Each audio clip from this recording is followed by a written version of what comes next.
Jack Draper has a new weapon, Ben. Yes, it is the Dunlop FX 500. But is it any good? Let's find out.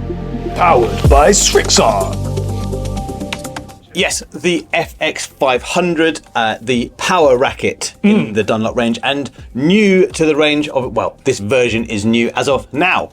Yes, the FX stands for force. It is for powerful, big hitting, aggressive baseline, modern tennis players. But is it any good? That's what we are trying to find out today.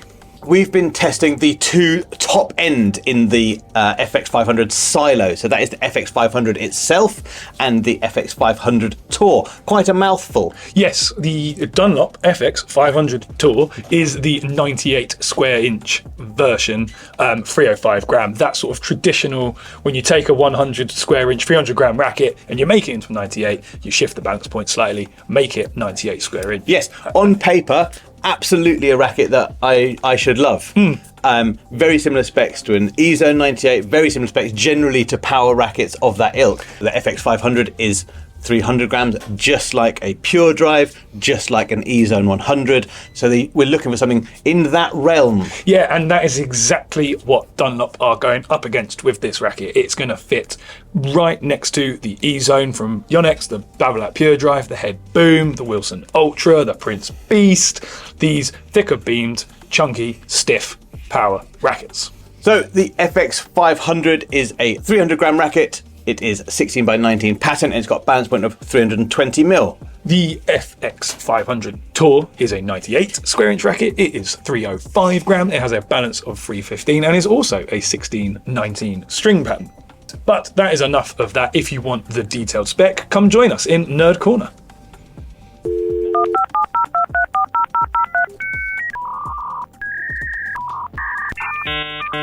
Thank you, Ben, and welcome to Nerd Corner.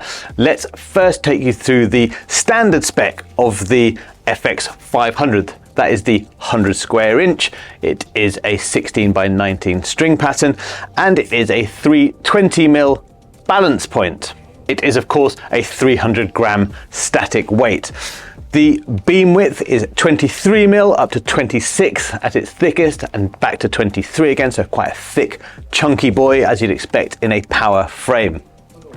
In terms of stiffness, it is stiff, this version. I never really trust the RA. Being a nerd, I want more specific detail than that, but we're looking in the high 60s in terms of stiffness. And the swing weight is 285 in the standard 300 gram FX 500 version. And the standard spec for the Tour, it's not quite as stiff, but we've got similar specs. We've got, obviously the 98, we've got a 98 square inch head. The weight shifts up, so we've got 305 gram static weight, and we've got a balance point of 315, so that balance slips back towards the hand a little bit, giving a little more control. The swing weight for this bad boy, 280 grams, a slight drop in the swing weight as you'd expect in the 98 Tour version, and the stiffness drops slightly as well, so more flexible, slightly more mass, balance point shifts down.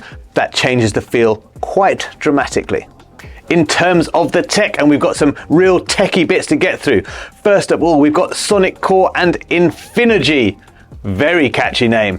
Infinergy is BASF's, I'm not sure if that's how you say BASF's, BASF's expanded thermoplastic polyurethane, ETPU, particle foam. It is high resilience, it is lightweight, it is a closed cell TPU. For those interested in whether it was closed or open cell, it's a closed cell TPU. This returns energy well while also providing great dampening. Where it sits in the racket is at 10 and 2. Those of you familiar with a traditional Western clock face, 10 and 2 in the racket. Again, this dampening and energy retention system. You've also got Power Boost or Power Plus. I can't even get that out. Power Boost or Power Boost. Power Boost Plus Groove. There you go, I got it out. That is the grommet system, which you might be able to see is sort of wavy. This is intended to expand the sweet spot. Everyone loves an expanded sweet spot, and add consistency on those off-center strikes. In terms of the FX 500, the sort of standard one, this is very much quintessentially power frame spec. Wide, thick beam, open string pattern, the dampening and the power aspects that you would expect from that, whereas the 98, slightly thinner, slightly more flexible, erring much more on the control side. But we won't find out properly until we get on court and test it. So back to the studio and to testing. Thanks for that, Joe. Now we need to get on court and put the racket through its paces. We have actually strung with Dunlop's recommended string, which is explosive speed. We've kept the tension the same. We've gone for £50. Same stringer, same machine, all that malarkey. So this is a completely fair test, and let's see how these rackets get on. Yes, let's go. Courts are fine.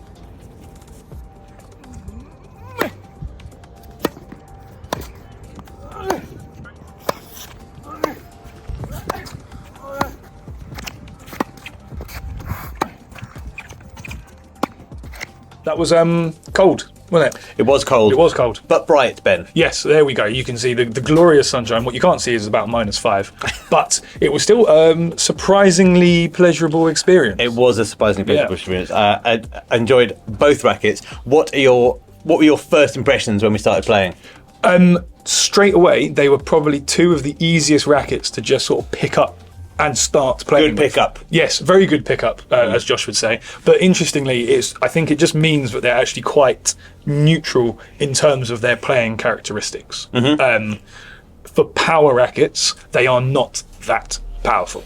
No, and that would be my sort of first thought on it, as I think that the FX 500 is a power racket. But erring on the control side. But I actually think the Tour, the 98 version, much more towards control. Almost a sort of tweener between power and control. Yes, and this was it was interesting because it makes it very easy to sort of get started. Like, obviously, you guys would have tried lots of different rackets, and some of them require a lot of changes to how you play. Both of these two was just like, oh, okay, let's go. Yeah. That usually means that they're quite neutral, they're quite easy to get on with, but isn't necessarily a bad thing. Yeah. What was interesting though is it's rare this happens. It's quite handy. Joe much preferred the 100, yeah, and I much preferred the 98. And surprising again, because I usually play with the 98 racket, I prefer more weight in the handle. I like that sort of more control with my power, which would. You would think that I would go for the Tour, the 98 version, but that's not the case. I really, really like the 100. I think the 100 is like a sort of brilliant old school power racket. Yes, yeah, that's what it really is. It's really terrific. But we should get into our categories. Yes, without further ado. Yeah, without further ado. The first category, of course, is power, and these are power rackets in essence. So, are they powerful then? No, short answer. Well, not as powerful as a power racket. And this is something that's sort of been on our radar, actually, probably pretty much all of this year. And the Yonex E-Zone and the Babolat Pure Drive are power, power, power, power, power. And there's nothing wrong with that, but it's maybe just gone a little bit out of hand. The FX 500 is just a little bit more sensible. I think is the way to describe it. Yeah, in terms of that, if we start with the 100, and I said in the first thoughts that I think it is a power racket, and there is plenty of power, and the reason that I like it, probably for similar reasons that I like the E-Zone, although I don't like the E-Zone 100 that much, but is that it's easy to get power with shorter, more compact swings. You get a lot out of it defending, and I think that's the power that I really appreciate, probably because that's the power that I need on court. Yes. And so I think in that sense, the 100, there is plenty of power. There's the right amount of power for that. I think that is different in the 98. I think the 98 is, I do want to say it, underpowered. The FX 500 Tour, God, that's ridiculous. The 98 is underpowered as far as I'm concerned. Yes, but that isn't a bad thing. And obviously when we do these tests and we are trying these rackets, we're always thinking like, who's this racket for? And I think both of us sort of came to a similar conclusion that it's kind of like a sort of a reversal of the trend for players who want something a bit more serious, maybe. So that E-Zone 100 is so powerful, and you end up a little bit detached from it, and it's a bit sort of crazy and wild. The FX is a powerful racket, but within like there's an element of control which is far more prevalent than you get in the other ones. Yes. And the 98 Tour is certainly a control racket with a bit of power. It sort of feels more like an Aero 98 than a pure drive. I'd say. I'd give that. To me, it's like it's sort of T fight. It's sort of T fighting. It's almost like the sort of like the T fight of power rackets. I don't know. It's towards a T, somewhere between a T fight and an E zone. But there you go. The next category is spin. This was interesting, wasn't it? It was. Now, I think we should probably caveat it by saying the explosive speed is not a string that we have used very much. So a lot of this might be the string talking, but with both frames, it did feel a little bit. It was harder to generate spin than you would expect from a 16x19 pattern. Yes, and quite an open string pattern as well. Yeah, this is the Tour, and it's. I swear, essentially, we got less spin than we were expecting based on the characteristics of the racket, which, interestingly, you pair that with power, kind of tracks, right? You're just getting a little bit less of everything than maybe you'd expect, but is that expectation built on sort of shaky foundations from these other rackets being so extreme in how they perform? Well, I think in terms of the string pattern as well, I think that I would call it, as the kids would say, mid, Ben. Okay. Got a camera. Callum behind the camera is laughing because he is a good 20 years younger than me. Mid, and I say it jokingly, but in terms of, I don't think it's a very dense string bed, but it's also not hugely open. But it's open enough that I would expect more spin than I was able to get. And that goes for both the 500 and the 500 Tour. Slightly less spin than anticipated, or in fact, Ben, desired. Yeah, and again, it's just going to suit those players who play a little bit more serious, a bit more old school, a bit flatter. It's just a different type of racket than almost anything else. It's very strange, this one. Next up is control, and I will start us off by saying, for a power racket, very good on control. Yes, very good. 100%. Yeah, and that's. You can almost end it there. If you want a power racket but you want control, these are very, very good. And that's what we were saying on court. It's probably going to suit the Tour, the 98 version, is probably going to suit someone who's maybe got a little bit older, but they're used to playing with control rackets and just want a little bit more power, a little bit more help. Maybe they've got a bit older, maybe they've coming from injury, something like that. That's just going to add. It's just adding a little power to what is quite a controlly frame. Yeah, and likewise, people who've been using a power racket who want to sort of rein it in a little bit, that same principle but working in the opposite direction. Yeah. I don't know, someone like what did we say? T-Fight, Blade, just I want a bit more. Yeah. You go up to a FX 500 Tour. Yeah. And if you've got a E-Zone 100 or a pure drive, and I just can't keep the ball in the court anymore, you might drop down to the Dunlop FX 500, and that's kind of where it sits. Exactly right. Touch and feel. Interesting one, this was very different. Yes.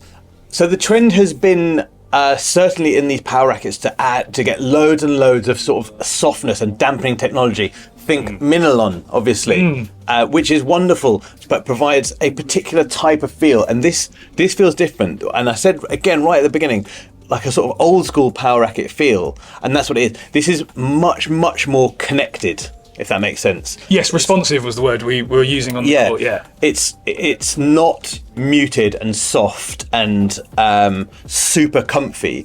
It's much more. It gives you much more feedback. Yeah.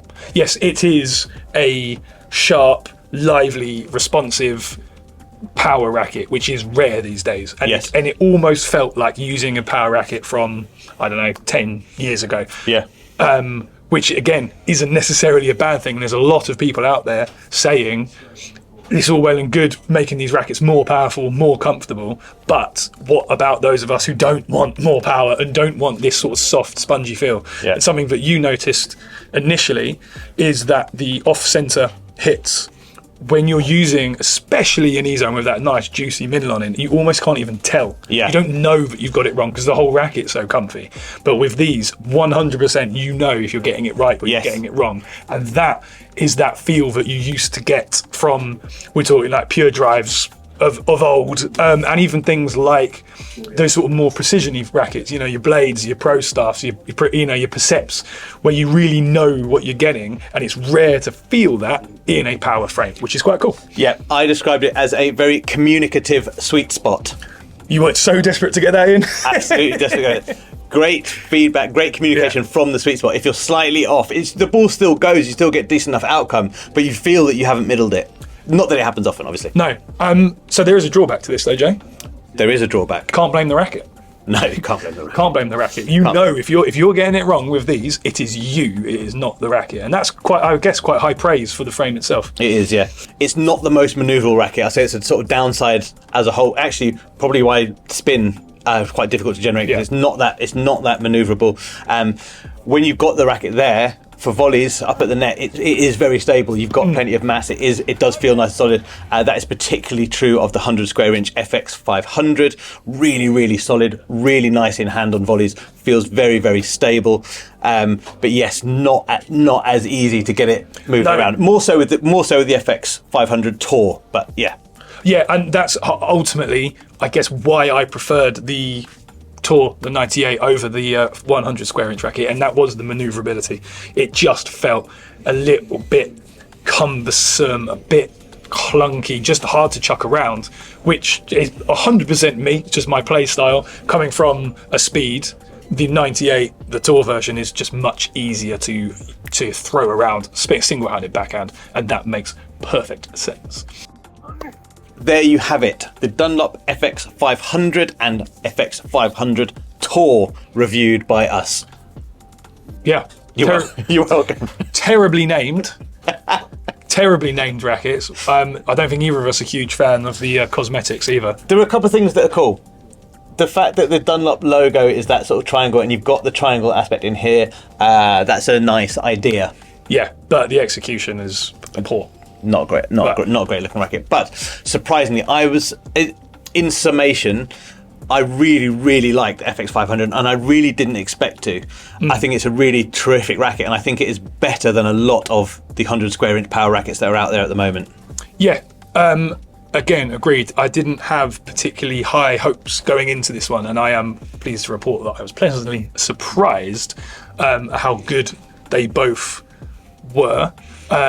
I much prefer the 98, but that is purely personal play style. There is absolutely no doubt. So if you're coming up from a control beam, thinner beam racket, the 98 Tour is going to be absolutely perfect. Likewise, if you're just a bit more of an old school player, maybe an older player, slightly higher level player, you might prefer the 98 Tour, but the 100 square inch, the FX 500, is a brilliant racket as well. Loved it. Can't wait to play with it more. Yeah, there we go. As always, don't forget to like, follow, share and subscribe so you never miss a thing from me, Ben or Josh at PH Tennis.